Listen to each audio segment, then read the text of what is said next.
내 마음 만지는 분은 없네. 오랜 세월 찾아나 알았네. 내게 주밖에 없네. 주님과 같이 내 마음 만지는 분은 없네. 오랜 세월 찾아 난 알았네. 내게 주밖에 없네.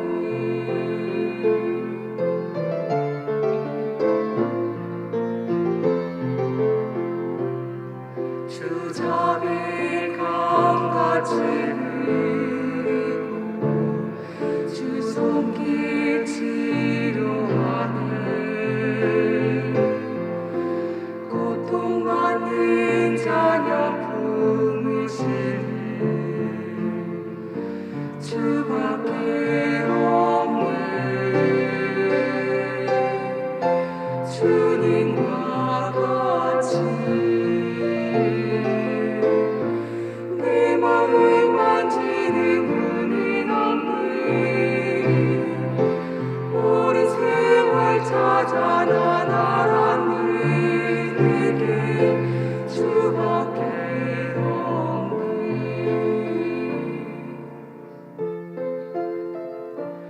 내 주 되신 주를 참 사랑하고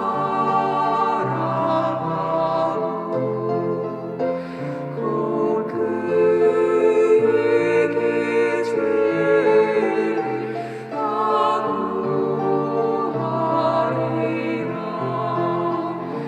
그는 은혜를 주신 내게 쓰시니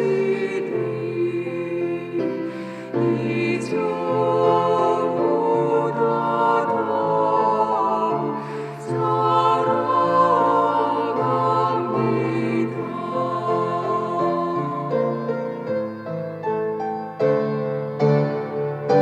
주님과 같이 내 마음 만지는 분은 없네. 오랜 세월 찾아 난 알았네. 내게 주밖에 없네. 오랜 세월 찾아 난 알았네. 내게 주밖에 없네.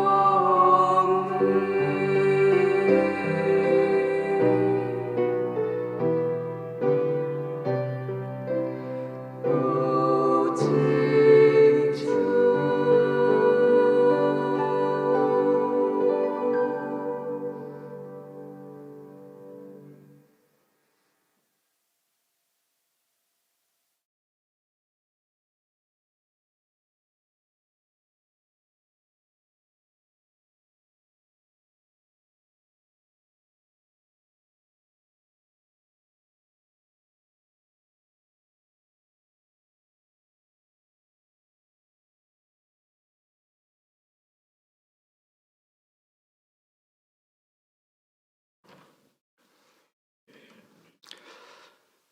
한 주간 주님 안에서 평안하셨습니까? 설명절 잘 보내셨습니까? 예. 오늘은 1교구가 주일날 또 함께 모여서 말씀을 듣는 주일입니다. 오늘은 이렇게 잘 퍼져 앉으셨네요. 예. 함께 기도드리겠습니다.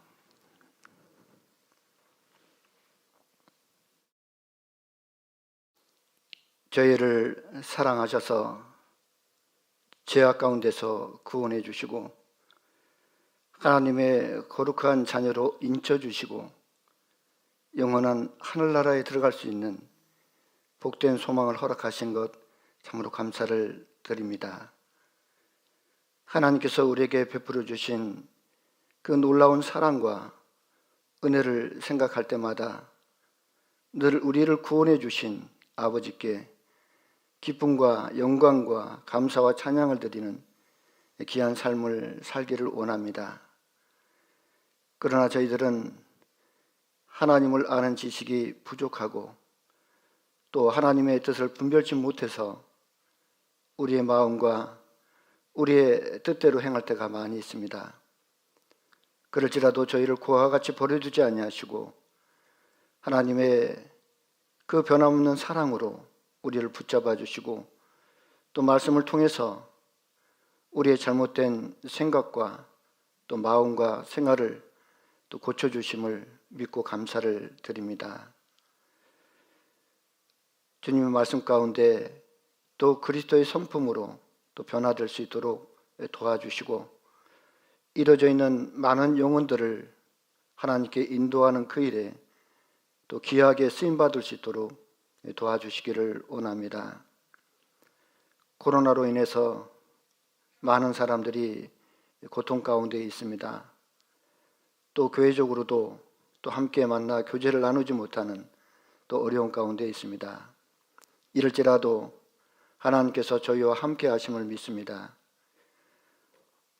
어느 곳에 있든지 하나님을 더욱 가까이 하며 또 하나님의 말씀을 사모하는 가운데 또 하나님의 자녀로 부끄럽지 않게 또 살아갈 수 있도록 도와주시고 그 있는 곳에서 영혼을 향한 귀한 마음을 가질 수 있도록 도와주시기를 또 간절히 원합니다. 또 설 명절을 또 위해서 먼 길을 오고 가는 우리 형제 자매들 하나님께서 그 길 가운데 안전하게 지켜주시고 또 하나님의 귀한 또 말씀과 또 은혜를 함께 나눌 수 있는 귀한 시간들이 될 수 있도록 도와주시고 또 그리스도의 향기가 또 바라는 시간들이 될 수 있도록 도와주시기를 원합니다. 오늘 또 주일을 맞이해서 하나님의 말씀을 사모하는 가운데 저희들 이렇게 한자리에 모여 있습니다. 또 코로나로 인해서 또 함께 만나지 못하는 또 우리 귀한 믿음의 식구들 또 온라인을 통해서 또 말씀 앞에 있을 줄 압니다. 하나님께서 이 시간을 통해서 우리에게 나타내시고자 하시는 하나님의 뜻을 또 나타내 주시고 말씀을 통해서 우리를 향한 하나님의 사랑과 은혜를 더 깨달을 수 있는 귀한 시간 되게 도와주시기를 원합니다. 혹 우리 가운데 여러 가지 어려움 가운데 있는 분들 또 환경적인 어려움, 물질적인 어려움 가운데 있는 분들 하나님께서 일일이 보살펴 주시고 그 형편과 사정 가운데 또 도와주셔서 더욱 주님을 위해 살아갈 수 있도록 힘과 용기를 주시고 질병 가운데 있는 분들 하루속히 건강을 회복시켜 주셔서 나머지 생에 더욱 하나님의 영광을 위해 살아갈 수 있도록 도와주시기를 원합니다. 오늘 말씀의 교제의 시간 주 성령께서 친히 함께 하시고 우리에게 필요한 말씀과 은혜로 채워주시기를 원합니다.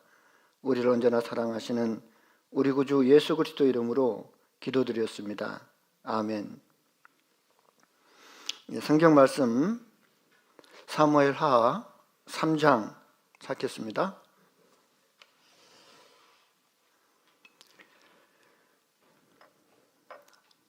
사무엘하 3장입니다.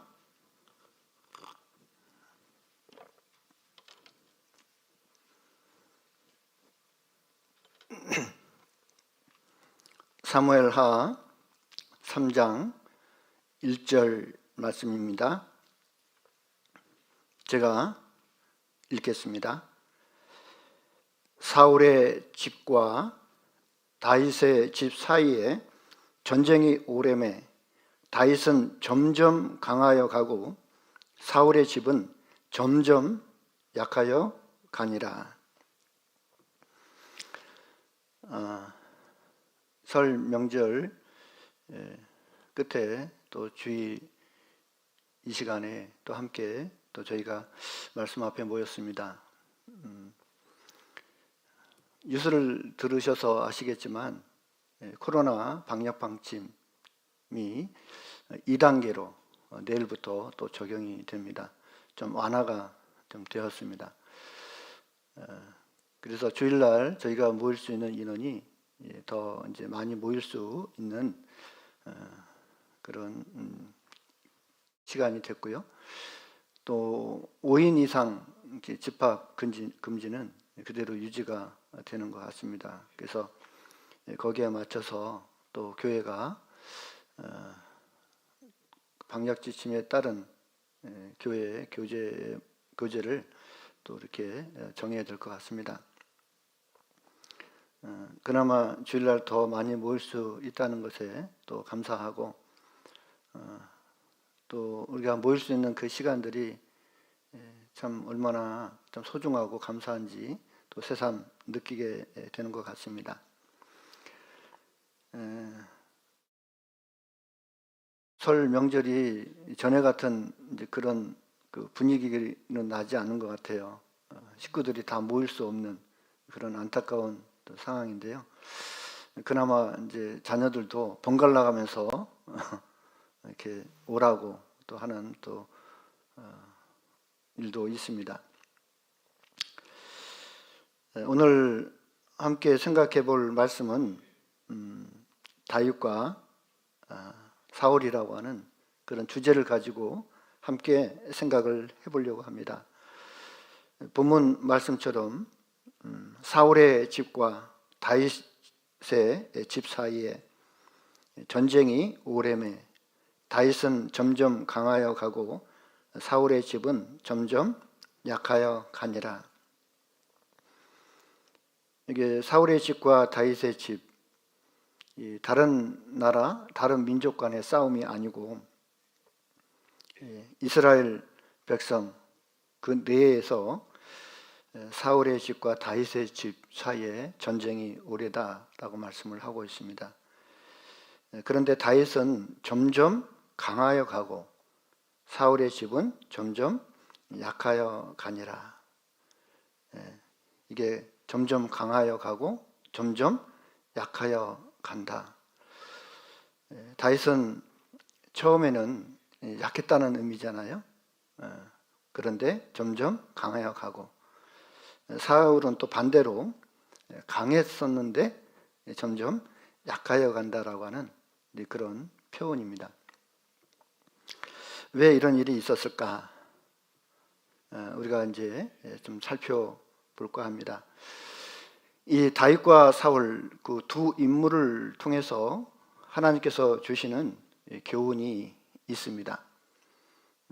우리가 신앙생활하는 가운데 이 사울의 모습과 다윗의 모습을 통해서 어떻게 신앙생활을 해야 될까 하는 그런 교훈을 받아볼 수 있습니다.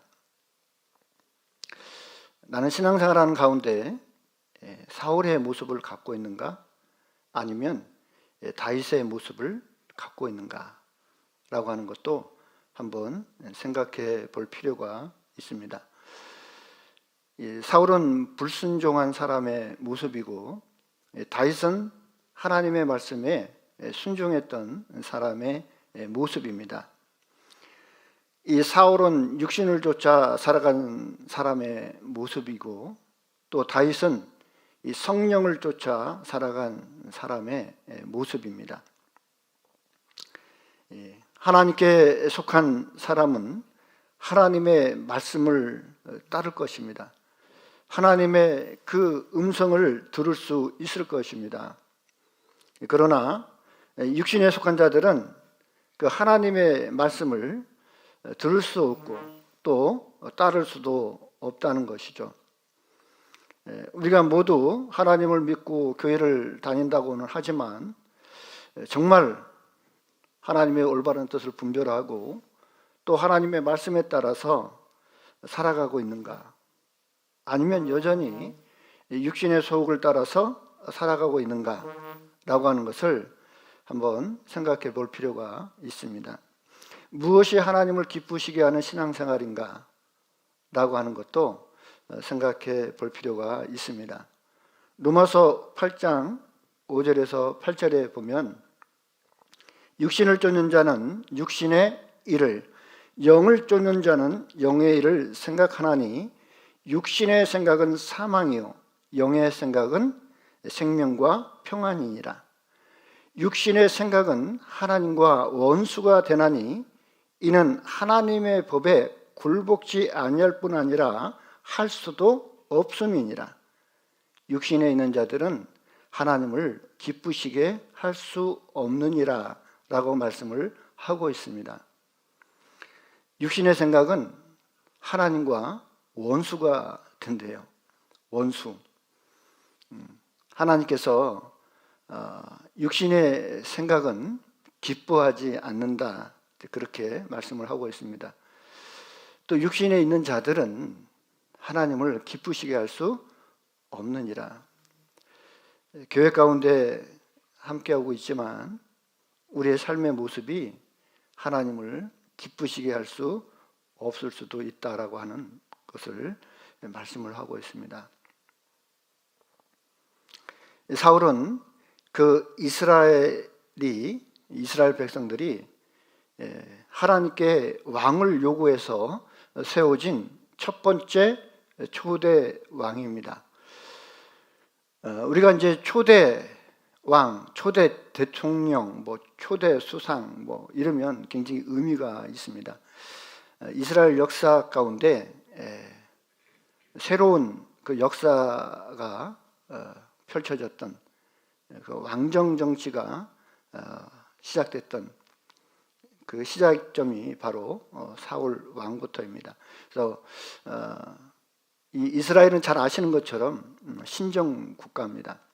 하나님을 섬기고 하나님을 왕으로 섬기는 것이죠. 이스라엘 백성들의 지도자, 통치자는 보이지 않는 하나님입니다. 다스리시는 분이 바로 하나님인 거예요. 그래서 이스라엘 백성들은 하나님을 그들의 보이지 않는 왕으로 섬길 필요가 있었습니다. 그런데 그 이스라엘 백성들이 그 보이지 않는 그 하나님의 통치, 하나님의 다스림을 원하지 않고 그것을 거절하고 보이는 왕을 요구했다는 것입니다. 하나님은 그 자체를 악한 것으로 봤죠. 그러나 이스라엘 백성들이 너무 때를 쓰다시피 요구를 하니까 하나님도 어쩔 수 없이 그 왕을 세우게 됩니다. 이 사울 왕은 처음에는 상당히 그 겸손한 사람이었고 또 사람들이 볼 때도 참 세울 만한 사람을 세웠다 할 정도로 아주 준수한 사람이고 멋있는 이제 그런 사람입니다. 그런데 그 이스라엘 통치 기간 40년 동안 하나님을 기쁘시게 못했다라고 성경에 기록하고 있습니다. 사울 왕이 생활 자체가 방탕하고 또 문란하고 도덕적으로 흠이 있었기 때문에 하나님을 기쁘시게 못한 것이 아닙니다. 그 하나님 앞에서의 그의 모습은 우리가 도덕적으로 얼마나 잘 살았느냐, 아니면 사람들에게 얼마나 인정을 받았느냐, 그런 차원이 아닙니다. 신앙적인 문제는 하나님 앞에서의 문제입니다. 사람의 평가가 아니라, 사람이 보는 모습이 아니라 하나님께서 그를 어떻게 보느냐, 거기에 평가가 달려 있다라고 하는 것이죠. 그래서 하나님께서는 그 사울 왕을 버려서 이스라엘의 왕이 되지 못하게 하시겠다라고 말씀을 하고 있습니다. 그의 죽음은 말년은 너무나 그 비참하고 안타까운 죽음을 맞게 됩니다.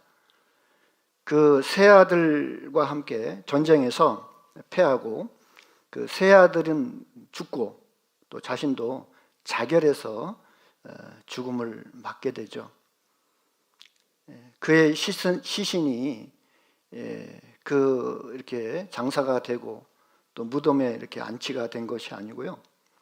그 블레셋 사람들에 의해서 그 시신이 훼손이 되고 그리고 목이 잘리고 그 성벽에 그 높은 성벽에 매달려 가지고 사람들에게 그 욕을 보이고 수치를 당하고 수모를 당하는 그런 비참한 그 죽음을 맞게 됩니다. 어떻든 사람이 그 죽을 때 그 시신까지 훼손되는 그런 참 안타까운 그 죽음은 참 어떻게 보면 비참하잖아요. 사울 왕이 그랬다는 것입니다. 그래서 사울에 대해서 왜 이렇게 됐는지 좀 생각을 좀 해보려고 합니다. 사울은 처음에는 상당히 그 준수하고 또 참 백성들에게 칭송을 받을 정도로 겸손하고 또 훌륭한 그런 사람입니다. 사무엘상 한번 보겠습니다. 사무엘상 9장입니다. 사무엘상 9장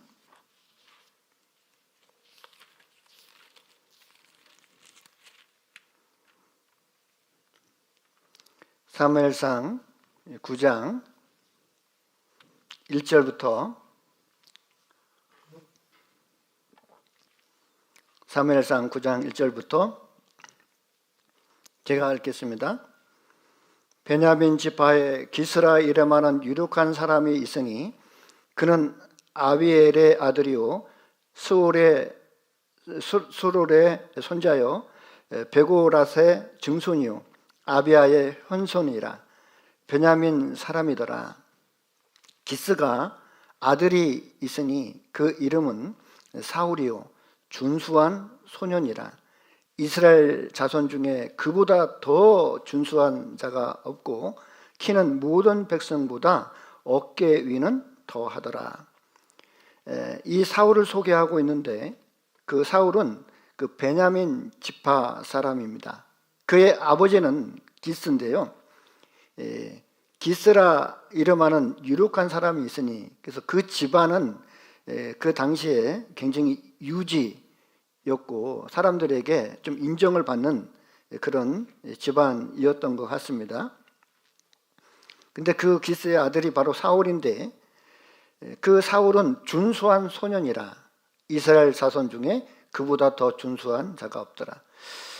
준수한 사람들 중에 아주 뛰어난 사람, 멋진 사람이죠. 여기서 이제 준수한 소년이다라고 하면 아주 핸섬하고 멋있는 사람이죠.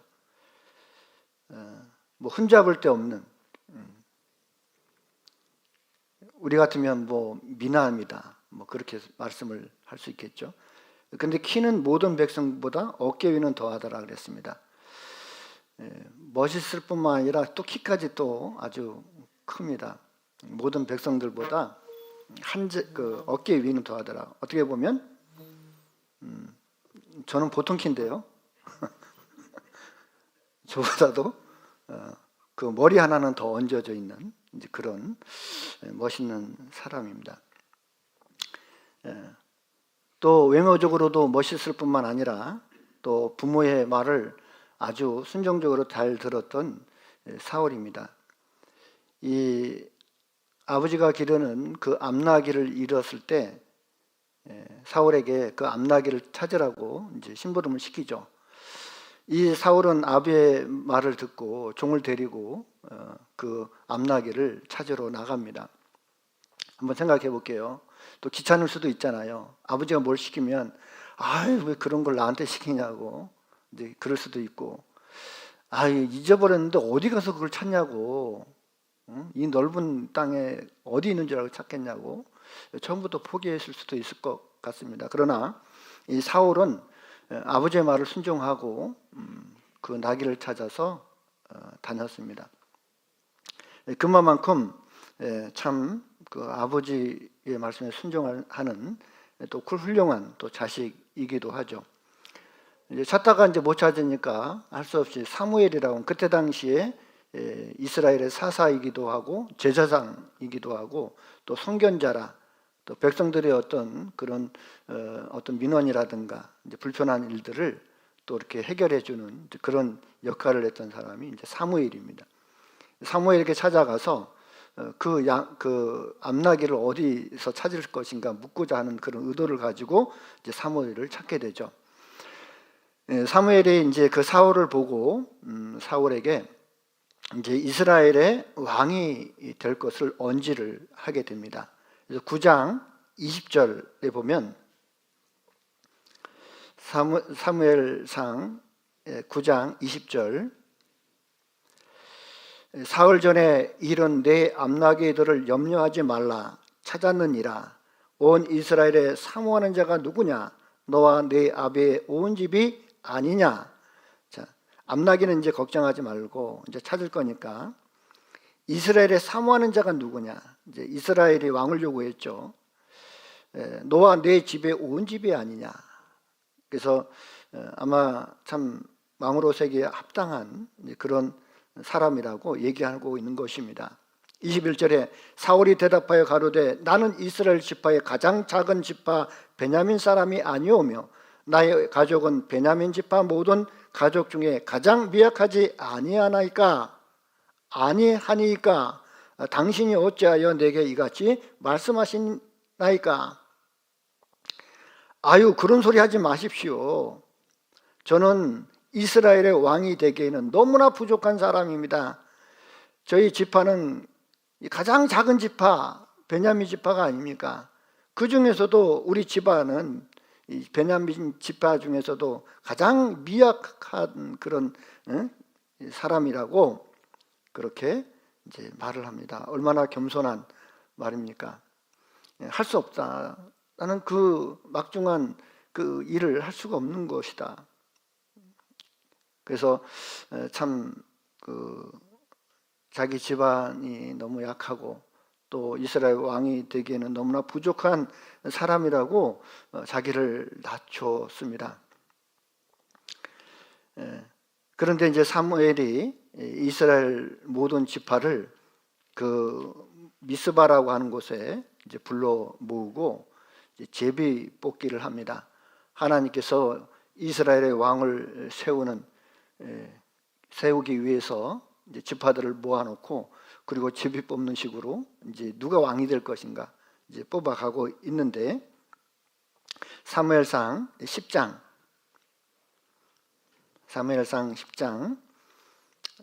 20절에 사무엘이 이에 이스라엘 모든 지파를 가까이 오게 하였더니 베냐민 지파가 뽑혔고 베냐민 지파를 그 가족대로 가까이 오게 하였더니 마드리의 가족이 뽑혔고 그 중에서 기스의 아들 사울이 뽑혔으나 그를 찾아도 만나지 못한지라. 그러므로 그들이 또 여호와께 묻되 그 사람이 여기 왔나이까? 여호와께서 대답하시되 그가 행구 사이에 숨었느니라. 그들이 달려가서 거기서 데려오매 그가 백성 중에서 서니 다른 사람보다 어깨 위나 더 크더라. 사무엘이 모든 백성에게 이르되 너희는 여호와의 택하신 자를 보느냐? 모든 백성 중에 짝할 리가 없느니라 하니 모든 백성이 왕의 만세를 외쳐 부르니라.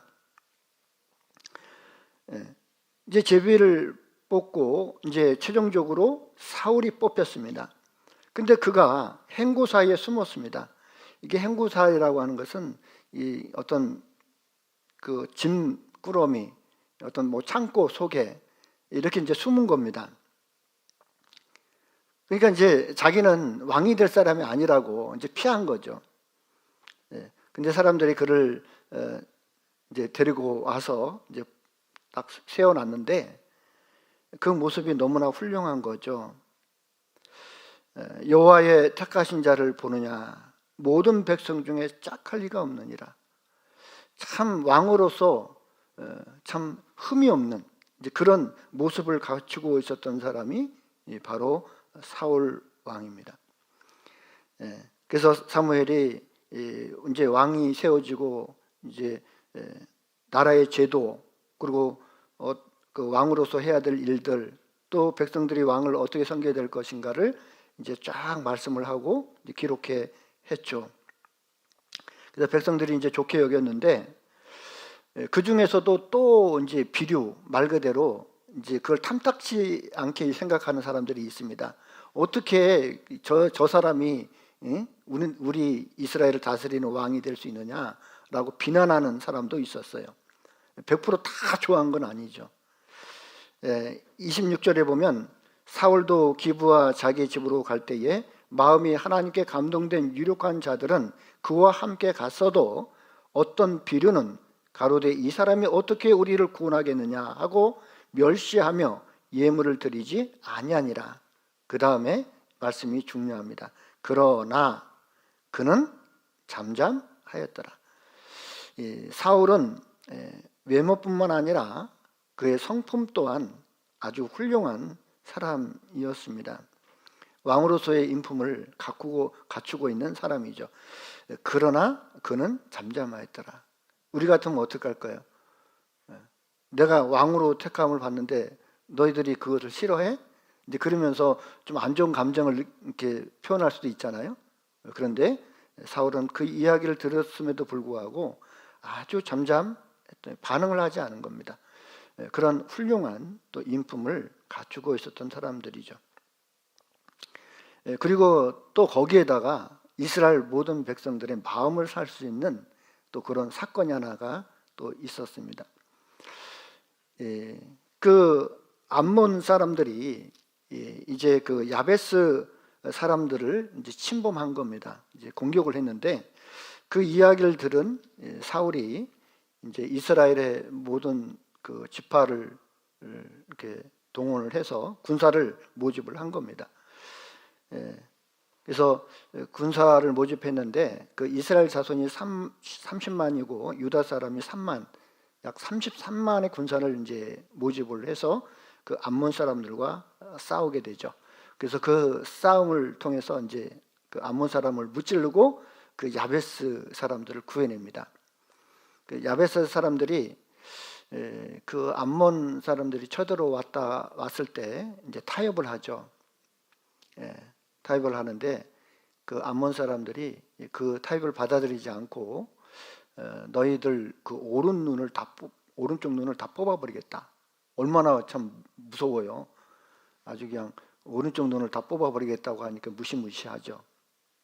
그래서 이제 야베스 사람들이 이제 이스라엘에게 도움을 요청하는 그 일입니다. 그래서 이제 이스라엘이 그 암몬 사람들을 무찌르고 야베스 사람들을 이제 구해내게 되죠. 이제 이런 광경을 이렇게 본 백성들이 이런 반응을 보입니다. 사무엘상 11장 12절, 사무엘상 11장 12절에 보면 백성이 사무엘에게 이르되 사울이 어찌 우리를 다스리겠느냐 한 자가 누구이니까 그들을 끌어내소서 우리가 죽이겠나이다. 사울이 가로되 이 날에는 사람을 죽이지 못하리니 여호와께서 오늘날 이스라엘 중에 구원을 베푸셨음이니라. 자, 이런 광경을 보고 백성들이 야, 진짜 우리가 왕 잘 세웠다. 사울왕 최고다. 막 인기가 최고로 막 올라갔습니다. 그랬을 때 이제 그 백성들 중에 누가 그 사울이 어찌 우리를 다스리겠느냐 한 자가 누구입니까? 그런 사람 있으면 다 잡아다가 우리가 죽이겠습니다 라고 얘기를 하는 거예요. 그랬을 때 사울이 그놈들 다 죽여라 뭐 이렇게 명령을 한 것이 아닙니다. 사울이 가로되 이날에는 사람을 죽이지 못하리니 여호와께서 오늘날 이스라엘 중에 구원을 베푸셨습니다. 이 좋은 날 그런 일을 하지 말라고 할 정도로 참 마음이 관대했던, 성품도 또 좋고 또 마음도 이렇게 너그러웠던 이제 그런 사울이었습니다. 그러니 백성들이 참 존경하고 참 따를 만한 아주 훌륭한 왕이죠. 그런데 이 사울 왕은 하나님께서 주도하에 그 하나님의 어떤 의도하에 세워진 왕이 아닙니다. 이스라엘 백성들의 요구에 의해서 세워진 왕이죠. 그래서 사무엘상 12장 13절에 보면 사무엘상 12장 13절에 이제 너희의 구한 왕 너희의 택한 왕을 보라 여호와께서 너희 위에 왕을 세우셨느니라.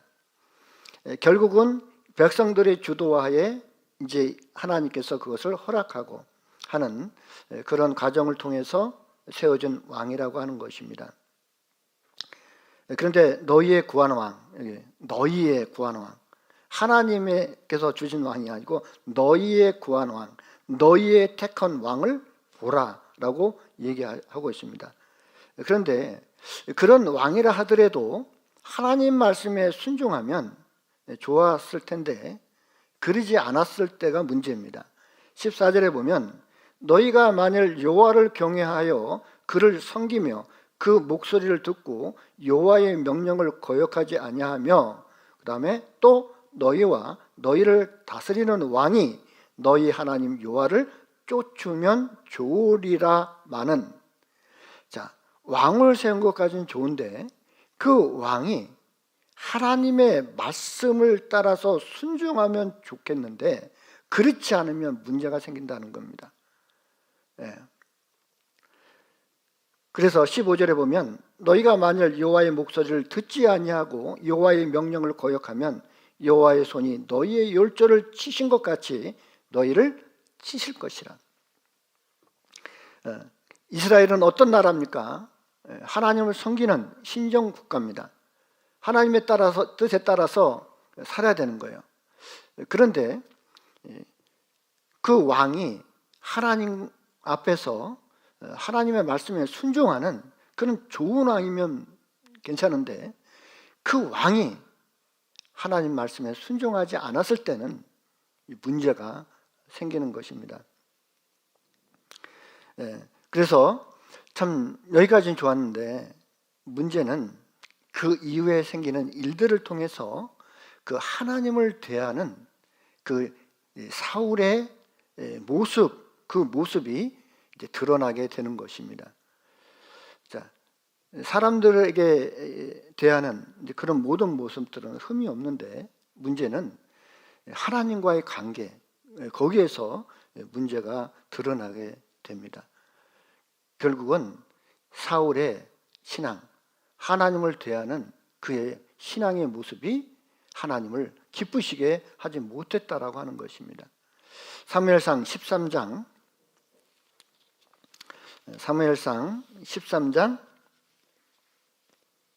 8절부터 보겠습니다.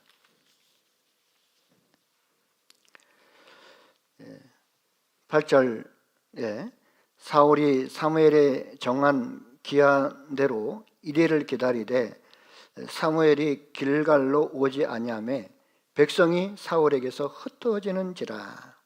자, 이 이야기는 이제 블레셋이 이제 대군을 이끌고 이제 이스라엘을 이제 치러 온 겁니다. 그리고 이제 진을 친 건데 사울이 그 광경을 보고요, 굉장히 두려워서 떨었습니다. 또 백성들도 군사들도 떨고 이제 사울을 떠나가는 거예요. 도망가는 거예요. 그런 모습을 통해서 사울은 굉장히 당황을 했죠. 그리고 전쟁을 나가기 전에 하나님께 제사를 드리는 일이 있었는데 이 사울이 그 사무엘의 정한 기한대로 이레를 기다리되, 이레는 7일입니다. 7일 동안 기다리는데 사무엘이 길갈로 오지 아니하매 백성이 사울에게서 흩어지는지라.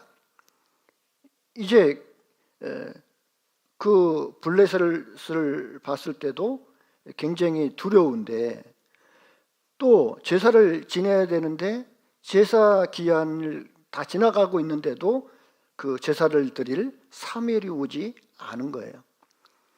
그러니까 사울이 더 이상 기다리지 못하고 9절부터 이런 행동을 하게 됩니다.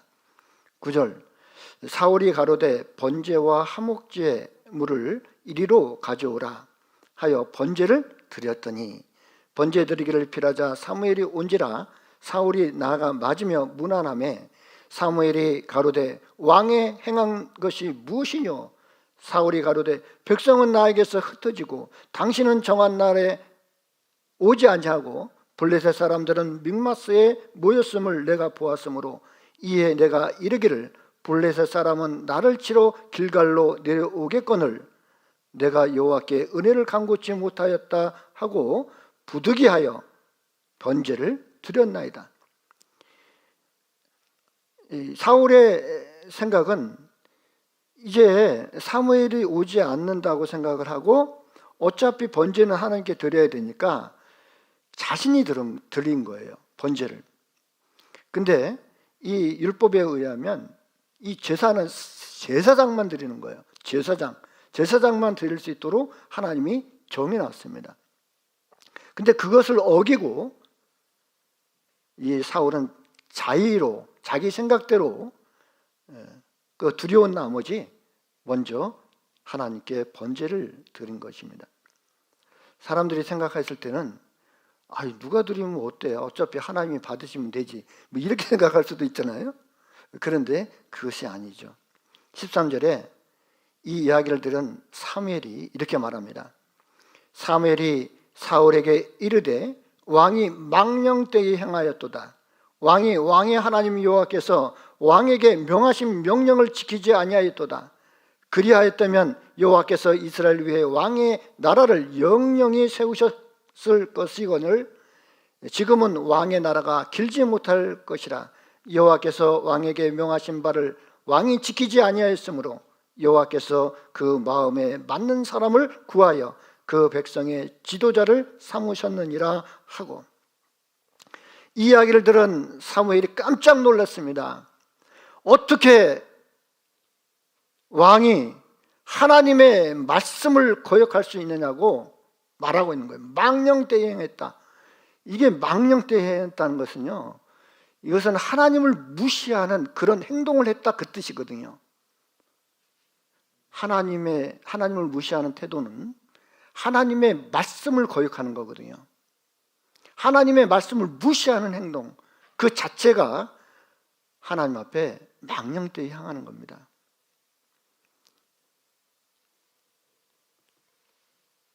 이 사울은 신앙에서 하나님을 대하는 태도에서 신중하지 못한 그런 태도를 보였습니다. 신중하지 못한 모습을 보였습니다. 너무 즉흥적이고 너무 자기중심적인 사고를 갖고 있었던 거예요. 하나님 앞에서 신앙적인 문제가 있었다라고 하는 것이죠. 이것은 하나님의 말씀에 대한 불순종이고 그 말씀에 대한 위반인 것입니다. 이로 인해서 하나님께서 그 마음에 맞는 사람을 구했는데 그 사람이 바로 다윗입니다. 이 사울은 눈앞에 있는 그런 그 위기 상황을 그 하나님께 먼저 묻고 하나님의 지시에 따라서 움직여야 되는 것입니다. 그런데 그것을 무시하고 자기가 먼저 움직인 것이 문제죠. 자신의 방법대로 하나님 앞에 번제를 드렸던 것입니다. 그래서 하나님의 사람이라고 한다면 이 이스라엘은 신정국가이기 때문에 반드시 하나님, 보이지 않는 하나님의 통치를 받아야 되는 거예요. 아무리 왕이라 하더라도 하나님께 물어야 되는 것입니다. 그렇지 않으면 문제가 되는 것이죠. 하나님의 사람이라고 한다면 하나님의 말씀, 하나님의 뜻에 움직여야 되는 거예요. 자신이 그 하나님을 움직이려고 하고 그 하나님을 움직여서 무엇인가 자기의 일을 성취하려고 해서는 안 된다라고 하는 것이죠. 그래서 이 첫 번째 하나님 앞에 합당치 않은 그런 일을 보여주었습니다. 사무엘이 너무나 이렇게 실망을 한 거죠. 왕이 망령되이 행했다라고. 그리고 이 사울은 계속해서 하나님의 어떤 뜻에 거역하는 그런 행동을 여러 번 반복을 합니다. 그 블레셋과의 싸움에서 사울은 무리하게 그 군사들에게 금식 명령을 내리게 됩니다. 군인들은 사기가 충천해야죠. 그래서 먹는 것도 잘 먹어야 됩니다. 그런데 이 전쟁 속에서 적군하고 지금 싸우는 그런 군인들에게 금식 명령을 내린 거예요. 먹지 못하도록. 왜 그랬냐면 그 하나님 앞에 그 자신들의 어떤 결의, 자신들의 어떤 각오, 근데 이런 것들을 보여주기 위해서 이스라엘을 블레셋을 이기기 전에는 이 블레셋과의 싸움 속에서 이기기 전까지는 우리는 먹지 않고 싸우겠다라고 그런 각오를 보여주는 것이죠. 그것이 잘못된 것입니다. 하나님이 내리지 않는 그런 명령을 자의대로 자기가 내린 거예요. 왜 그랬을까요? 하나님의 명령을 따르기보다는 자신의 명예를 더 앞세웠다는 것이죠. 자, 사무엘상 14장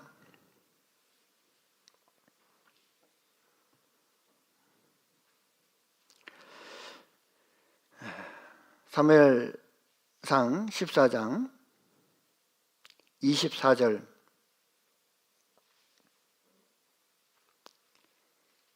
사무엘상 14장 24절부터 제가 읽겠습니다. 이날에 이스라엘 백성이 피곤하였으니 이는 사울이 백성에게 맹세시켜 경계하여 이르기를 저녁 곧 내가 내 원수에게 보수하는 때까지 아무 식물이든지 먹는 사람은 저주를 받을지어다 하였습니다. 그러므로 백성이 식물을 맛보지 못하고, 이게 하나님 앞에 무리한 맹세죠. 강압적인 맹세고 자신의 그런 명예를 높이기 위한 자의적인 명령이었다라고 하는 것입니다.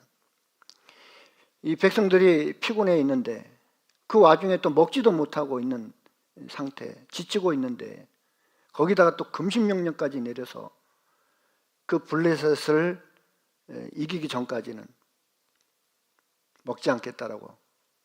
참 각오가 대단하죠. 결의가 대단하죠. 이게 자신의 어떤 그런 종교적인 열심, 자기 중심적인 어떤 생각, 이런 것들이 결국은 하나님의 뜻을 거역하게 되는 것입니다. 그래서 이스라엘 백성들로 하여금, 그 군인들로 하여금 2차 하나님의 말씀을 범하게 되는 그런 누를 또 원인 제공을 하게 됩니다. 배가 고파서 이제 있는데 어떻게든지 이제 이 이야기를 이제 쭉 읽어보면 또 요나단 그 아들의 이야기가 나옵니다. 금식 명령을 내렸는데 이 요나단은 그 명령을 듣지 못하고 그 종과 함께 그 블레셋 진에 이제 몰래 잔입하게 됩니다. 그런 과정에서 이 들에서 꿀을 먹게 돼요. 꿀을 먹었는데 그 꿀은 굉장히 그 사람을 활력 쏘잖아요. 힘을 내게 하잖아요. 그래서 눈이 밝아졌다고 그랬습니다. 힘을 얻었습니다. 그러는 와중에 이제 적군에 들어가서 싸움을 하게 되고 이제 승리를 하게 됩니다. 그런 와중에서 이제 그 금식 명령을 누가 어겼냐 이제 찾아내게 되죠. 근데 자기 아들이에요. 그래서 누구든지 죽이겠다고 했는데 자기 아들이잖아요. 이제 죽이려고 했는데 이제 백성들이 간청을 해서 이제 살게 됩니다. 이 이스라엘이 이제 승리를 하고 탈취물을 얻고 이제 그 동물들을 이제 짐승들을 이제 다 취하잖아요. 그러니까 너무나 배고프잖아요. 그러니까 그 짐승들을 그냥 잡아서 그냥 아무 데서나 먹은 거예요. 너무 호기지니까. 근데 이스라엘 백성들은 어떻게, 그 율법에는 그 피채 먹지 말라고 그랬거든요. 그리고 그 정해진 장소에서 피를 흘리고 먹어야 돼요. 근데 아무 데서나 먹었습니다. 하나님의 율법을 범하게 되는 2차 범죄의 요인이 됐죠. 그래서 사울 왕은 계속해서 하나님의 말씀을 어기게 되는 그런 일들을 반복하게 됩니다. 우리가 사람이 볼 때는 크게 잘못된 것이 없는 것처럼 보일 수 있습니다. 당연히 그런 명령을 내릴 수 있죠. 어떤 결의를 할 수도 있잖아요. 근데 문제는 하나님께서 요구하지 않았다는 겁니다. 하나님께서 그렇게 명령하지 않았다는 겁니다. 근데 자기 의도로 자신의 어떤 각오를 보여주는 것처럼 보여줬죠. 그런데 하나님 보실 때는 죄가 될 수도 있습니다. 사람들이 볼 때는 옳지 않아 보이는 것이 또 때로는 하나님 보실 때는 옳은 것일 수도 있다라고 하는 것이죠. 우리가 신앙적인 어떤 모습을 판단할 때는 보편적인 생각, 그냥 일반적인 생각을 가지고 그것을 보는 것이 아니고 하나님의 말씀에 기초해서 하나님이 보시는 시각을 가지고 그것을 판단해야 될 필요가 있다는 것입니다. 신앙적인 문제에 있어서는.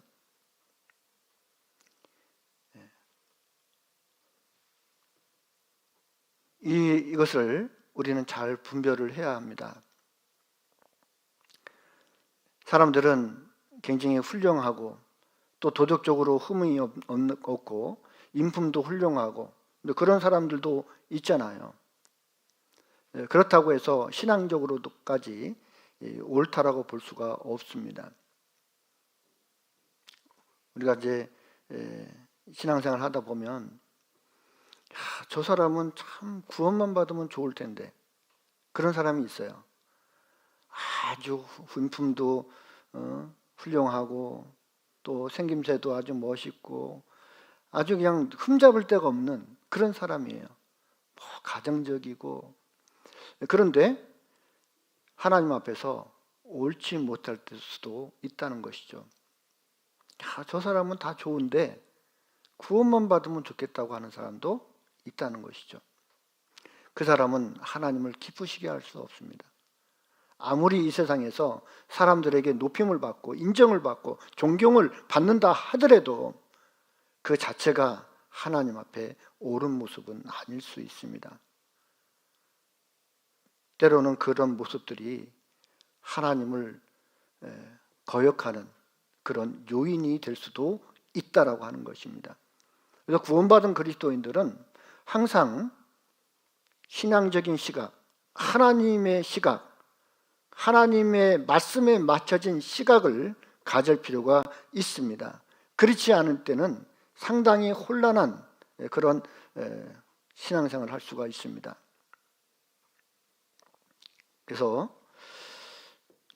사울왕은 사람들이 봤을 때는 훌륭한 사람이고 좋은 사람이고 인품도 좋고 모든 것이 완벽해 보일 수도 있지만 하나님 보실 때는 또 다를 수도 있다는 겁니다. 사울왕이 그랬습니다. 사람들이 세상적으로 아무런 흠이 없고 아무리 훌륭한 사람이라 하더라도 하나님 일에는 소극적인 사람이 있을 수도 있습니다. 신앙생활을 할 때에도요, 모든 것이 하나님께 맞춰져 있는 그런 마음, 그런 시각을 가질 필요가 있습니다. 우리가 살아가는 데는 참 흠을 잡을 수가 없어요. 그런데 문제는 하나님의 일을 대하고 있는 문제에 있어서는 소극적일 수도 있다는 것입니다. 하나님의 뜻을 따르지 않을 수도 있다라고 하는 것이죠. 그것이 문제입니다. 예의 바르고 또 성실하고 흠이 없는 사람이지만 신앙적으로도 잘한다라고 할 수 있는 보장은 없습니다. 잘한다고 할 수가 없다는 것이죠. 우리는 이것을 통해서 심각하게 생각해야 됩니다. 깊이 생각해야 됩니다. 나는 과연 하나님 앞에 어떤 사람인가? 사람들에게 인정을 받으려고 하는 사람인지, 아니면 하나님께 인정을 받으려고 하는 사람인지, 그것도 생각을 해봐야 되겠죠. 사울왕은 결정적으로 하나의 큰 실수를 또 하게 되죠. 그 아말렉 그 민족을 이제 진멸하라고 하나님은 명령을 내리게 됩니다. 그런데 이 사울왕은 그 명령을 받고 그 아말렉 족속을 진멸하게 되죠. 그런데 문제는 100% 하나님의 뜻에 순종하지 않았다는 겁니다. 거기에 자기의 생각을, 또 백성들의 생각을 가미시켰다는 거죠. 그것이 또 하나님 앞에서 큰 실수였습니다. 사무엘상 15장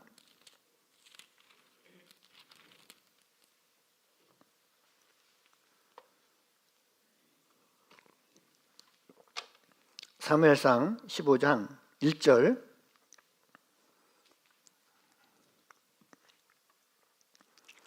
사무엘상 15장 1절부터 제가 읽겠습니다.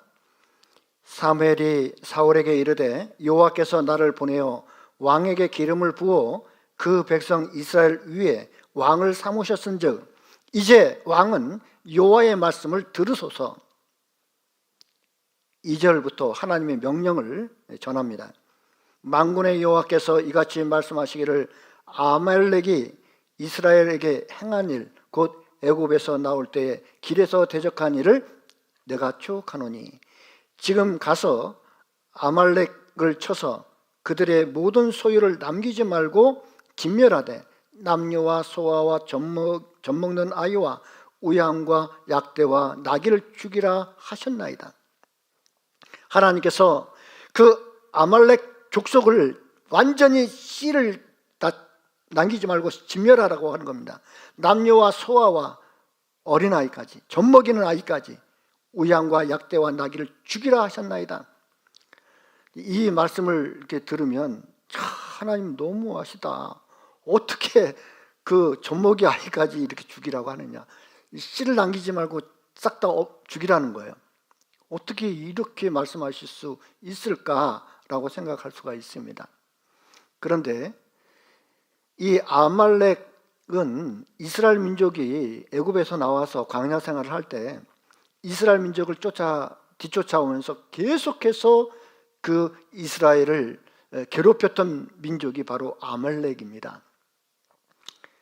이 이스라엘은 하나님의 백성이고 그 이스라엘 백성들을 뒤쫓아오면서 계속 괴롭혔던 그 아말렉은요, 마귀의 그림자입니다.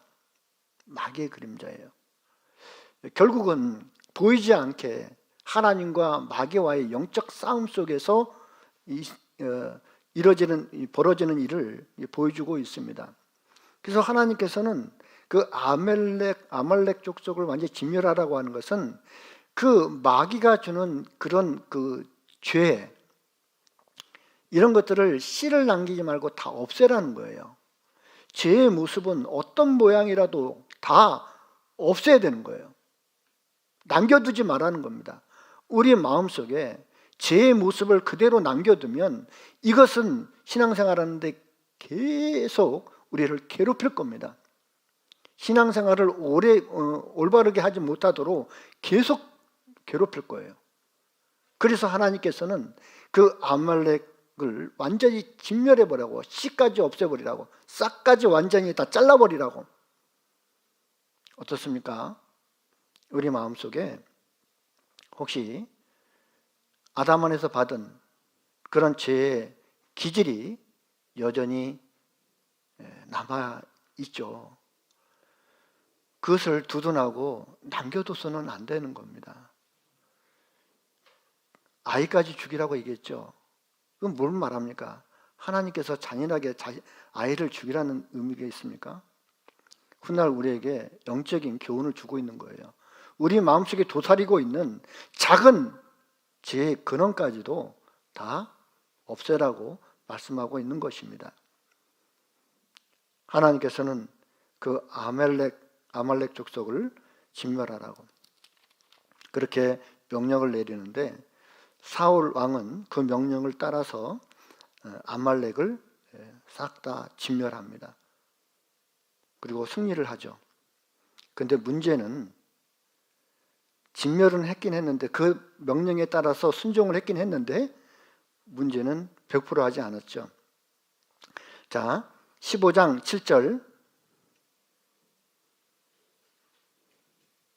7절에 사울이 하일라에서부터 애굽왕 술에 이르기까지 아말렉 사람을 치고 아말렉 사람의 왕 아각을 사로잡고 칼날로 그 모든 백성을 진멸하였으되, 사울과 백성이 아각과 그 양과 소의 가장 좋은 것 또는 기름진 것과 어린 양과 모든 좋은 것을 남기고 진멸케를 즐겨 아니하고 가치 없는 것은 없고 낮은 것은 진멸하니라. 자, 진멸하긴 했는데 문제는 아각 왕을 사로잡았습니다. 살렸죠. 그리고 그 짐승 중에 가장 좋은 것은 남겨놓은 거예요. 이게 문제가 된 것입니다. 사람들이 볼 때는 뭐가 그렇게 큰 죄냐, 그게. 뭐 도덕적으로 죄를 졌냐, 무슨 어떤 사람들이 볼 때 참 험한 죄를 졌냐, 그게 아니거든요. 사무엘이 이렇게 말합니다. 10절에 여호와의 말씀이 사무엘에게 임하니라. 가라사대 내가 사울을 세워 왕 삼은 것을 후회하노니 그가 돌이켜서 나를 쫓지 아니하며 내 명령을 이루지 아니하였습니다 하신지라. 사무엘이 근심하여 온 밤을 여호와께 부르짖으니라. 우리가 외형적으로 봤을 때는 하나님의 말씀을 이렇게 지키는 것처럼, 하나님의 말씀에 순종하는 것처럼 보일 수도 있습니다. 그런데 문제는 100%가 아닌 거예요. 어느 정도는 하나님 말씀을 따르고 어느 정도는 자기의 뜻을 가미시키는 것이죠. 이것이 하나님 보실 때 악한 것입니다. 사울은 그 승리를 통해서 자기를 위해서 기념비를 세워줬습니다. 이 모든 영광을 하나님께 드린 것이 아니라 이 승리를 기념하기 위해서 자신을 위해서 기념비를 세웠습니다. 내가 이렇게 진멸했다고, 내가 이렇게 하나님 명령을 따라서 아말렉을 진멸하고 승리했다고, 그렇게 자신을 높였던 거죠. 그 사울은 13절에 사울에게 이른즉 사울이 그에게 이르되 원컨대 당신은 여호와께 복을 받으소서. 내가 여호와의 명령을 어떻게 했다고요? 행하였나이다. 자랑스럽게 얘기했습니다. 내가 여호와의 명령을 행했다고, 승리했다고, 무찔렀다고. 그런데 문제는 14절에 사무엘이 가로되 그러면 내 귀에 들어오는 이 양의 소리와 내게 들리는 소의 소리는 어찌미니까? 이 소리는 뭡니까? 하나님께서 모든 것을 진멸하라고 했고 싹을 다 없애라고 했는데 지금 내 귀에 들려오는 이 양의 소리와 소의 소리는 어떤 것입니까? 그랬을 때 사울이 변명을 하죠. 그거는요, 그 아말렉 사람에게서 끌고 온 것인데 백성이 당신의 하나님 여호와께 제사하려 하여 양과 소의 가장 좋은 것을 남겼다고. 사울은 한 번도 하나님을 자신의 하나님이라고 부르지 않았습니다. 여전히 당신의 하나님, 당신의 하나님 여호와께서께 제사를 드려야 한다. 자기의 하나님이 아니라 다른 사람의 하나님이었던 거죠.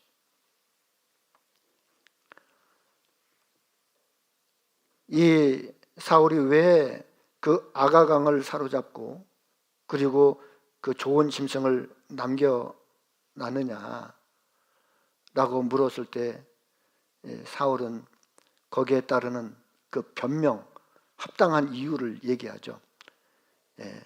백성들이 그 좋은 짐승은 남겨놨다가 하나님께 제사 드리면 좋지 않습니까?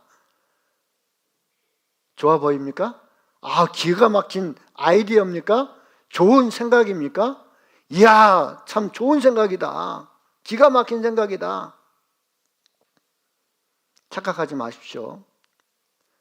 하나님께서 이렇게 명령한 적이 없습니다.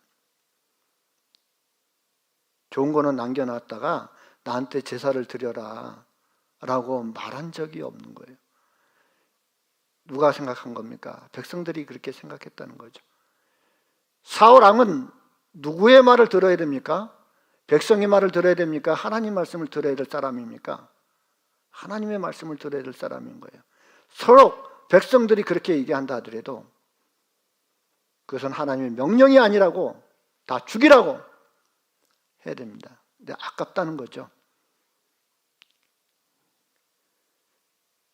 자신들의 수고로 얻은 그 짐승은 바치기가 아까우니까 탈취물을 가지고 이왕이면 그것을 가지고 하나님께 드리면 좋지 않겠습니까? 그렇게 생각했던 거죠. 그러니까 사울도 이 분별력을 잃어버리고 기가 막히다, 좋은 생각이다. 그래서 그 짐승들을 살려놓고 그리고 왕을 살려놨습니다. 이게 뭡니까? 적의 왕을 살려가지고 내가 이런 사람이다 라고 뽐내려고 하는, 자기가 의시되는 그런 마음을 갖고 있었습니다. 그래서 변명을 하는데 21절에 15장 21절, 다만 백성이 그 마땅히 멸할 것 중에서 가장 좋은 곳으로 길갈에서 당신의 하나님 여호와께 제사하려고 양과 소를 취하였나이다. 사무엘이 가로되 여호와께서 번제와 다른 제사를 그 목소리 순종하는 것을 좋아하는 신과 같이 좋아하시겠나이까? 순종이 제사보다 낫고 듣는 것이 수양의 기름보다 나으니 이는 거역하는 것은 사슬의 죄와 같고 완고한 것은 사신 우상에게 절하는 죄와 같음이라. 왕이 여호와의 말씀을 버렸으므로 여호와께서도 왕을 버려 왕이 되지 못하게 하셨나이다. 이 사무엘이 듣고 너무나 기가 막힌 겁니다. 하나님께서 사울 왕에게 무엇을 요구했습니까? 순종을 요구하지 않았습니까?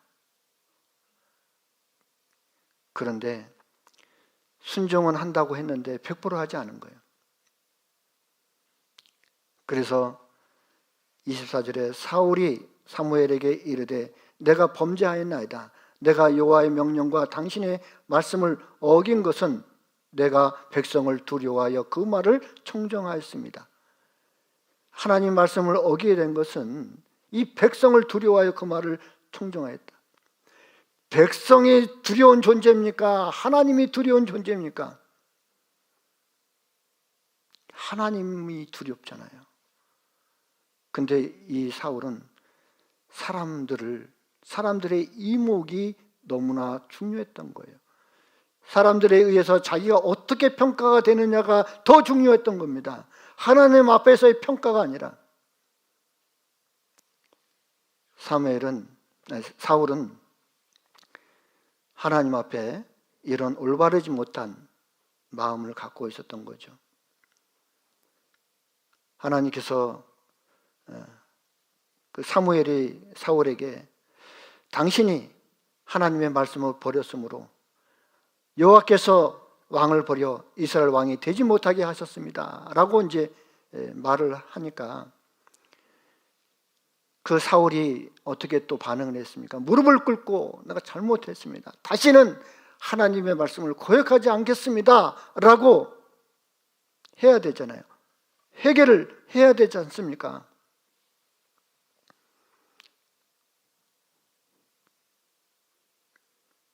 그런데 이 사울은 30절에 사울이 가로되 내가 범죄하였을지라도 청하옵나니 내 백성의 장로들의 앞과 이스라엘의 앞에서 나를 높이사 나와 함께 돌아가서 나로 당신의 하나님 여호와께 경배하게 하소서. 끝까지 내 백성의 장로들의 앞과 이스라엘의 앞에서 나를 어떻게 해요? 높이사. 자기를 여전히 높이 달라고 그렇게 말을 하게 됩니다. 그래서 하나님께서 사울 왕을 삼으신 것을 후회했다라고 말씀을 하고 있습니다. 그래서 사무엘이 그 잡힌 아각 왕을 칼로 쪼개버리죠. 죽여버립니다. 이 모습은 뭡니까? 악의 모습은 완전히 진멸해야 되는 거예요. 살려둬서는 안 되는 것입니다. 우리는 죄를 이길 수 없는 사람들이에요. 근데 마치 내 자신이 그 죄를 이긴 것처럼 착각할 수도 있습니다. 내가 이런 사람이라고 자기를 높일 수도 있다라고 하는 것입니다. 우리는 하나님을 의지하지 않고 예수 그리스도를 의지하지 않고서는, 성령을 의지하지 않고서는 결코 우리 스스로는 죄를 이길 수 없는 사람이라고 하는 것을 알아야 되는 것입니다. 네, 자신이 마치 자신의 어떤 능력으로 된 것처럼 스스로를 높이는 그 모습은 하나님 앞에 참으로 가증스러운 모습이죠. 자기를 위해서 기념비를 세우고 자기를 사람들 앞에서 높여달라는 이 사울의 마음, 이것은 참 우리 신앙생활 속에서 잘못할 수 있는 그런 부분이라고 하는 것을 우리는 볼 수가 있습니다. 그래서 사무엘상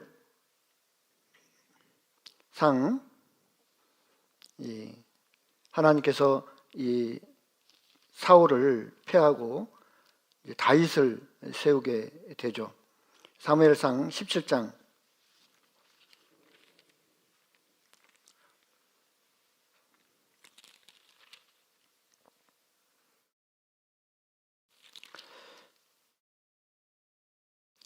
17장 보기 전에요. 사도행전 13장 보겠습니다. 사도행전 13장.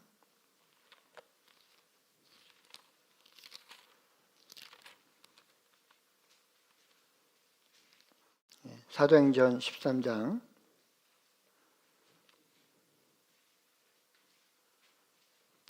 21절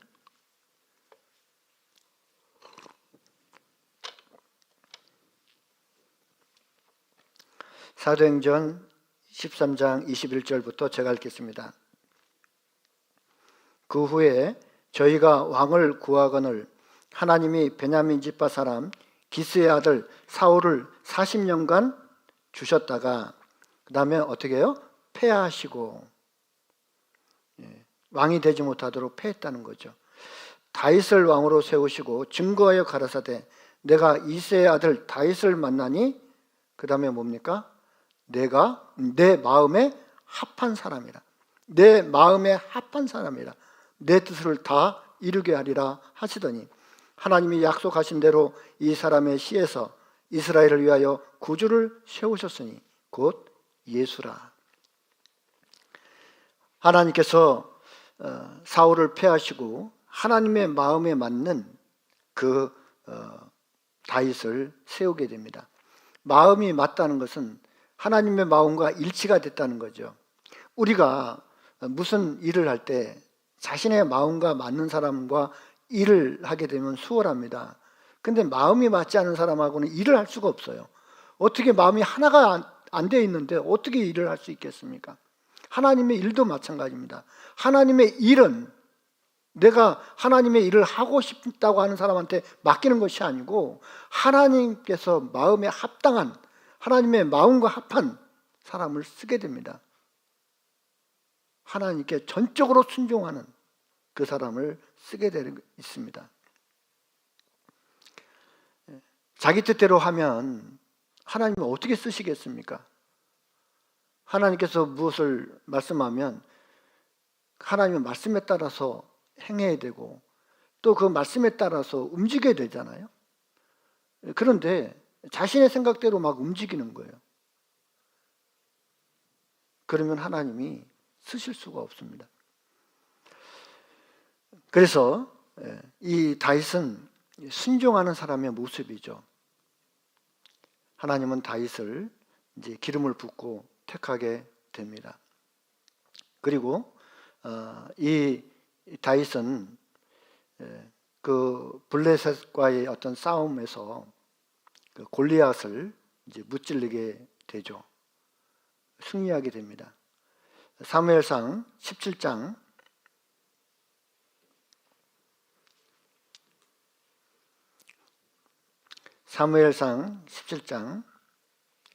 45절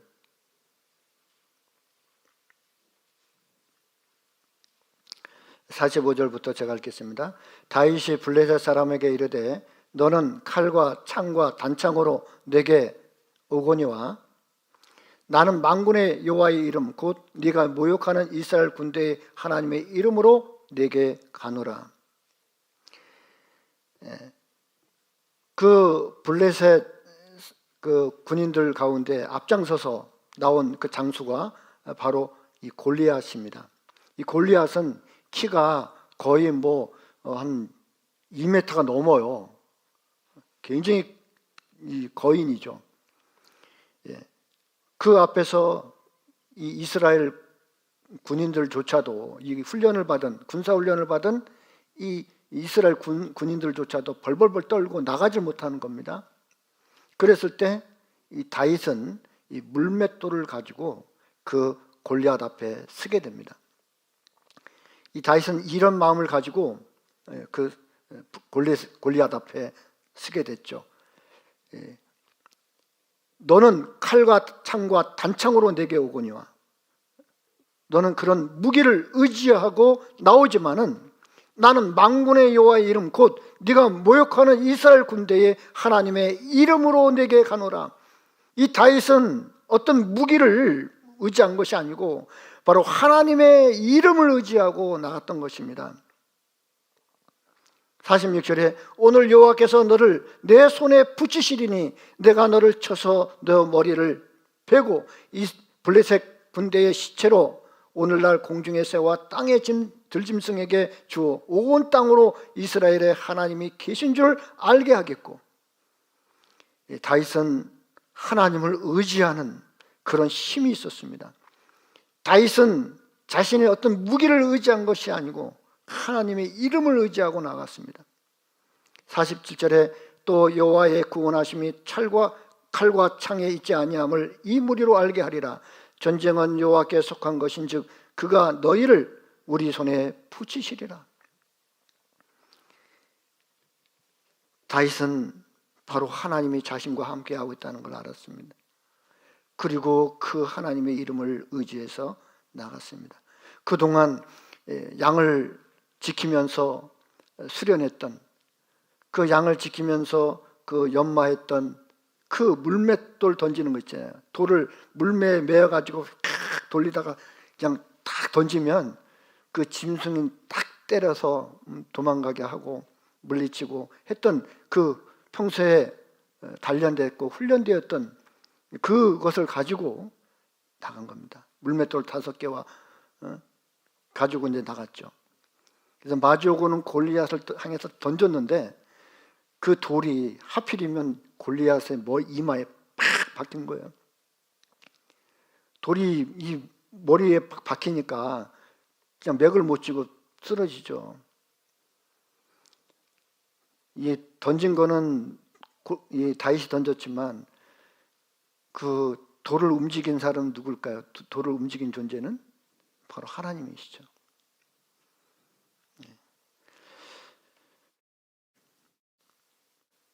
다윗은 여호와 하나님의 이름을 의지하고 나갔고 하나님은 그 하나님을 의지한 다윗을 도왔습니다. 우리의 신앙도 마찬가지죠. 사울은 이 다윗은 그 골리앗을 쓰러뜨리고 난 이후에 사람들에게 아주 그냥 칭찬을 받았습니다. 그래서 사울의 죽인 자는 천천히요 다윗은 만만이로다 막 그렇게 백성들이 막 칭송을 하고 막 그러니까요, 사울이 그 말을 듣고 너무너무 불쾌한 거예요. 자기한테는 천천을 돌리고 다윗에게는 만만을 돌리니 이제 그가 얻을 것은 나라밖에 더 있겠느냐, 그러면서 그 이후부터 이 다윗을 미워하고 그의 평생 다윗을 죽이려고 쫓아다니는 그런 비참한 삶을 살게 됩니다. 사울 왕이 백성을 위해서, 하나님을 위해서 살아간 것이 아니고 그 다윗을 죽이는 데 평생을 쓰게 됩니다. 사무엘상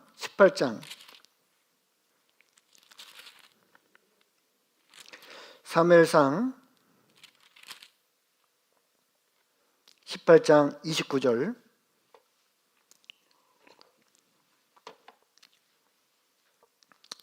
29절부터 제가 읽겠습니다. 사울이 다윗을 더욱 두려워하여 평생에 다윗의 대적이 되니라. 참 어쩜 이렇게 비참한 말일까요? 한갓 그 다윗을 죽이기 위해서 온갖 시간을 다 보낸 겁니다. 더욱 두려워하여 평생에 다윗의 대적이 되니라. 사울은 누구를 두려워해야 될까요? 사울은 다윗을 두려워할 것이 아니라 하나님을 두려워했어야 합니다. 하나님께서 다윗을 세웠다면 이제 다윗을 그 이스라엘을 다스리는 왕으로 인정을 하고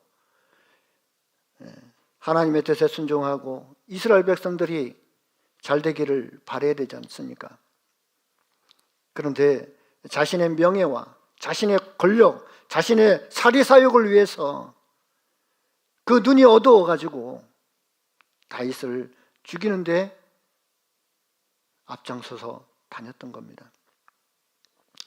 이 다윗은 그 사울이 죽을 때까지 생명의 위협을 받으면서 이방 나라에 전전하면서 그렇게 고난을 당했습니다. 이 다윗은 사무엘상 20장 그 3절에 보면 그 요나단과 대화의 속에서 이렇게 말합니다. 여호와의 사신과 내 생명으로 맹세하노니 나와 사망의 사이는 한 걸음뿐이다. 이게 뭐예요? 다윗이 고백하는 게 뭡니까? 나와 바로 이 사망의 사이는 한 걸음밖에 안 된다. 다시 말하면 지금도 계속 생명의 위협을 받고 있다 그 뜻이잖아요. 여차하면 나는 죽는다 그 뜻입니다. 매일매일이 참 죽음의 위협 속에 살아갔던 다윗. 이 사울은 계속해서 다윗을 죽이기 위해서 이 군사를 동원하고 쫓아갔습니다. 다윗은 진짜 훌륭한 그런 신앙을 가지고 있다는 것을 볼 수 있는 것이요. 자기를 끝까지 이렇게 쫓아다니는 사람을 보면 어떻게 생각합니까? 원수 같잖아요. 진짜 자기를 괴롭히는 근원을 없애버리면 이제는 그 다음부터는 좀 편하지 않겠습니까? 그 사람은 어떻게 생각하겠습니까? 자신을 괴롭히는 그 사울을 죽이고 싶지 않겠습니까? 그런데 다윗은 사울을 2번이나 죽일 수 있는 기회가 있었음에도 불구하고 그 사울을 죽이지 않습니다. 한 번은 굴에서 그 다윗을 죽일 수 있는 조로의 기회가 왔습니다. 그냥 칼만 딱 찌르면 죽는 거예요. 그런데 사울의 옷자락만 자르고 왔습니다. 그것조차도 그 사울 왕의 옷자락을 자른 그것조차도 양심의 가책이 돼서 그 마음이 아팠던 다윗. 왜 죽이지 않았을까? 하나님께서 기름 부음을 받은, 하나님에 의해서 기름이 부어진 그 사울 왕은 자기 스스로 죽일 수 없는 거예요. 하나님께서 그를 처치하기 전까지는 다윗은 사울을 해하지 못했습니다. 이게 바로 하나님을 끝까지 신뢰하고 의지했던 다윗의 신앙이었습니다. 우리는 어떻습니까? 우리가 만약 그런 상황에 부닥치면 어떤 생각을 할까요? 야, 이것은 하나님께서 주신 절호의 기회다. 하나님께서 이 다윗을 죽이라고 내 앞에서 이렇게 한 것이다 라고 생각하지 않겠어요?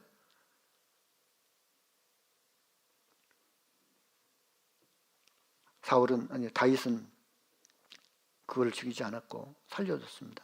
두 번째, 그 사울이 머무는 그 진에 이제 갔는데 다들 그냥 잠에 취해서 자는 거예요.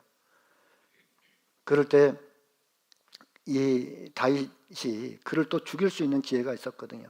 옆에 있었던 그 장수가 이것은 하나님이 우리에게 주신 절호의 기회입니다. 죽이십시오. 그랬을 때 아니다. 하나님께서 기름 부음을 받은 그 사람을 내가 죽일 수 없다. 살려주죠. 또 한 번은 그렇다 치고 두 번 이런 기회가 오면 누구나 다 그런 생각을 할 겁니다. 이거는 보나마나 하나님께서 주신 기회라고 생각하시겠죠. 그런데 다윗은 죽이지 않았습니다. 그것은 시험이었습니다. 진짜 하나님을 의지하는지 안 하는지를 보는 시험이었던 거예요. 우리도 신앙생활하는 가운데 이런 일을 접할 수가 있습니다. 하나님께서 주신 기회인지 아니면 내 마음을 시험하는 시험인지 그거를 잘 보셔야 되는 거예요. 다윗은 하나님 앞에서 이렇게까지 철저하게 하나님 말씀에 따라서 순종했던 사람입니다. 자신의 그 고난의 그런 순간에서도 그 자신을 계속 괴롭히고 생명의 위협을 했던 사울조차도 자기 손으로 치지 않은 거예요. 전적으로 하나님께 맡긴 겁니다. 우리의 생활 속에 여러 가지 어려움이 밀려올 때, 여러 가지 고난이 닥쳐올 때 우리는 그것을 스스로 해결하려고 노력을 많이 하죠. 그리고 어떤 기회가 왔을 때 이건 하나님이 주신 기회야 하고 그것을 덥석 물을 수도 있다는 것입니다. 그래 조심해야 되죠. 이게 과연 하나님이 주시는 건지 아니면 세상적으로 주어지는 건지 아니면 내 생각인지 그거를 잘 분별을 해야 됩니다. 이 다윗은 항상 하나님께 묻고 행했습니다. 하나님 중심적인 삶을 살았습니다. 그것이 사울과 다른 점인 거예요. 다윗은 흠이 많았던 사람이죠. 결국은 우리아의 아내 밧세바를 취하고 간음죄를 짓고 또 우리아까지 전쟁터에 보내가지고 죽게 만드는 그런 살인죄까지 졌습니다. 그로 인해서 하나님께 책망을 받고 그 회개하고 무릎을 꿇고 회개하는 그런 일이 있었습니다. 그리고 다윗의 집안에는 계속 그 징계가 따랐습니다. 다윗이 죽을 때까지 압살롬에 의해서 왕권을 탈취당하고 쫓겨나가는 그런 비참한 상황까지 갔었습니다. 그리고 시므이가 그 다윗 왕을 향해서 막 돌을 던지고 집을 막 던지면서 비로한 자여 가거라 사울 왕을 죽인 죄값이 내 집안에 다 갚을 거라고 그렇게 저주를 퍼부었지만 다윗은 하나님께서 그렇게 하시는 것이라고 그렇게 받아들이죠. 이 다윗의 그 나머지 생애를 보면 철저하게 그 하나님 앞에 징계를 받는 그런 고난 가운데 있었지만 이 다윗은 한 번도 하나님을 원망하지 않았습니다. 이것도 하나님께서 내게 허락한 것이라고 다 알게 받았습니다. 그게 바로 회개한 사람의 모습인 거예요. 징계를 받을 때도 감사함으로 하나님께 감사를 드렸습니다.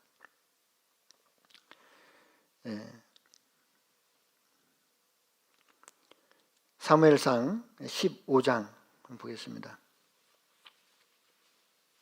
열왕기상 15장입니다.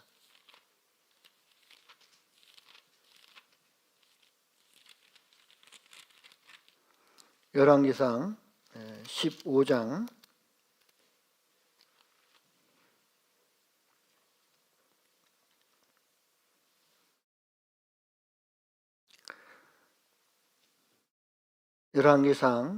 15장 5절입니다. 15장 5절 이는 다윗이 햇사람 우리아의 일 외에는 평생에 여호와 보시기에 정직히 행하고 자기에게 명하신 모든 일을 어기지 아니하였습니다. 다윗에 대해서 기록하고 있는데 햇사람 우리아의 일 외에는 이게 뭡니까? 그 우리아 아내가 밧세바잖아요. 그 밧세바를 취하는 그런 죄, 그 죄 외에는 평생에 여호와 보시기에 정직히 행하고 자기에게 명하신 모든 일을 어떻게 했습니까? 어기지 아니하였습니다. 다윗은 여러 가지 그 어려운 환경 속에서 그 고난 속에서도 늘 하나님께 묻고 행하는 그런 습관이 있었습니다. 자기 스스로 자단하고 자신의 방법대로 자기 생각대로 한 것이 아니라 늘 하나님께 묻고 행하는 그런 왕이었습니다. 그것이 사울과 다른 거죠. 사울의 죽음과 이 다윗의 죽음은 또 대조적입니다. 이 말년, 말 그대로 죽음이 그 사울은 좋지 못했습니다. 우리가 객사를 한다고 그러잖아요. 길에 나가서 그냥 죽는 거 얼마나 비참합니까? 그 무덤에 그 사람들에 의해서 안치된 것이 아니고 스스로 자결하고 그 시신까지도 훼손당하고 욕을 당하는 그런 일이 있었습니다. 그런데 다윗은 그렇지 않았습니다. 사도행전 13장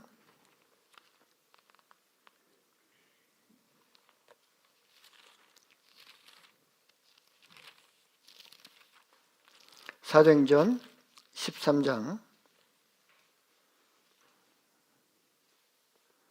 36절입니다. 사도행전 13장 36절 말씀 제가 읽겠습니다. 다윗은 당시에 하나님의 뜻을 조차 섬기다가 잠들어 그 조상들과 함께 묻혀 썩음을 당하였으되. 자, 여기 보면 다윗은 당시에 하나님의 뜻을 조차 섬기다가 잠들어. 자, 우리도 이와 같은 참 그런 아름다운 이야기를 남기고 하나님 앞에 서야 되겠죠. 지금 당장 하나님 앞에서 어떤 것이 중요한 것이 아니고요. 지금 당장 뭐 하나님 앞에 아무런 일 없이 잘 살고 있다. 근데 그것이 중요한 것이 아니고 내가 하나님 앞에 지금 순종하는 삶을 살고 있는가? 하나님을 진짜 기쁘시게 하는 삶을 살고 있는가? 그것을 봐야 됩니다. 육신적으로 아무런 어려움이 없다 하더라도 그것이 하나님이 주시는 축복이 아니라 하나님이 주시는 진짜 축복은 하나님의 뜻에 따라서 순종할 때 그 하나님께 기쁨을 드리는 그런 삶이 참으로 축복받는 그런 삶입니다. 신앙의 결말, 신앙의 끝이 좋아야 됩니다. 물론 가정도 중요하지만 하나님 앞에 쓸 때의 모습이 우리가 어떤 모습으로 쓸 것인가를 생각을 해야 됩니다. 그래서 사울의 모습과 다윗의 모습을 통해서 우리가 어떤 신앙적인 모습을, 어떤 마음을 가져야 될지를 우리는 교훈을 받을 수가 있습니다. 마태복음 1장 1절에 보면 아브라함과 다윗의 자손 예수 그리스도의 세계라라고 이 마태복음 1장은 시작하고 있습니다. 아브라함과 다윗의 자손 예수 그리스도의 세계라. 아브라함은 믿음의 조상이고 다윗은 믿음으로 승리한 사람의 모습입니다. 그 다윗을 유다 지파를 통해서 이제 그 예수 그리스도께서 이 땅에 오시게 되죠. 우리도 이 다윗의 모습을 통해서 하나님께 정말 기쁨을 드리는 그런 신앙생활을 해야 될 것입니다. 사울은 참으로 훌륭한 사람이었습니다. 그런데 하나님께 기쁨을 드리지 못하는 그런 신앙생활을 했고요. 다윗은 하나님께 기쁨을 드리는 그런 삶을 살았습니다. 무엇이었습니까? 바로 하나님 말씀에 순종하는 그런 신앙을 가졌다는 것이죠. 그래서 우리의 임의대로, 우리의 생각대로가 아닌 하나님의 뜻대로 살아가는 우리가 됐으면 좋겠습니다. 기도하겠습니다. 하나님 감사합니다. 우리를 죄악 가운데서 구원하시고 하나님의 거룩한 자녀라 인쳐주시고 천국에 들어갈 수 있는 복된 소망을 허락하신 것 참으로 감사를 드립니다. 오늘 사울과 다윗을 통해서 하나님께서 원하시는 참된 신앙이 무엇인지 교훈을 받았습니다. 사람 보기에 좋은 것이 아니라 하나님께서 보시기에 좋은, 하나님께서 기쁨을 받을 수 있는 귀한 신앙생활을 할 수 있도록 우리의 마음을 다스려 주시고 또 온전케 만들어 주시기를 또 간절히 원합니다. 우리의 신앙이, 우리의 마음이 하나님 마음에 합해질 수 있도록 도와주시고 하나님께 기쁨을 드리는 귀한 삶을 살기를 원합니다. 하나님 앞에 쓸 때에 참으로 잘했다 칭찬받는 충성된 종이라고 하는 칭찬을 받을 수 있도록 도와주시고 인도해 주시기를 원합니다. 코로나 상황 속에서 여러 가지 어려운 신앙적인 제한을 받고 있지만 하나님께서 우리와 함께 하심을 믿습니다. 한 사람 한 사람 가운데 함께 하시고 그 있는 곳에서 더욱 하나님을 가까이 할 수 있도록 더욱 하나님을 사모하고 하나님의 뜻 가운데 순종하는 삶을 살아갈 수 있도록 도와주시고 힘과 용기를 더해 주시기를 또 간절히 원합니다. 우리를 언제나 사랑하시는 우리 구주 예수 그리스도 이름으로 기도드렸습니다. 아멘.